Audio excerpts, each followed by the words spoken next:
ناظرین، آپ کو بتاتے چلیں پاکستانی شوبز کی اداکارہ سلمیٰ حسن اپنی دوسری شادی سے متعلق بات کرتے ہوئے اب دیدہ ہو گئیں۔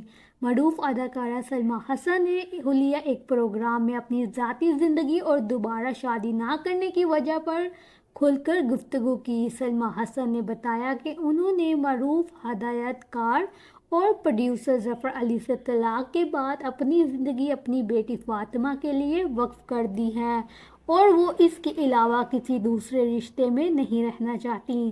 سلمیٰ نے پروگرام میں وضاحت دی کہ طلاق کے بعد عورت بہت زیادہ مشکلات کا شکار ہو جاتی ہے۔ ان کا کہنا ہے کہ ایسے موقع پر دوسری شادی کے بارے میں بھی سوچا جا سکتا ہے، مگر اعتماد اور احساسات کی بحالی میں وقت لگتا ہے، جس سے پہلے شادی نہ کرنا بہتر ہے۔ اداکارہ بیٹی اور دوسری شادی سے متعلق بات کرتے ہوئے جذبات پر قابو نہ رکھتے ہوئے اب دیدہ ہو گئیں۔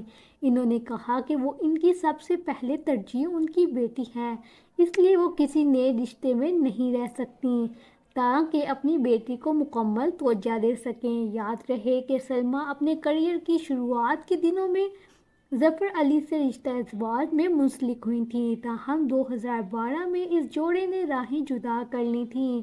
ان دونوں کی ایک بیٹی بھی ہے۔ اگر آپ ہمارے چینل میں نئے ہیں تو جلدی سے سبسکرائب کر دیں۔ ملتے ہیں اگلی ویڈیو میں۔ اللہ حافظ۔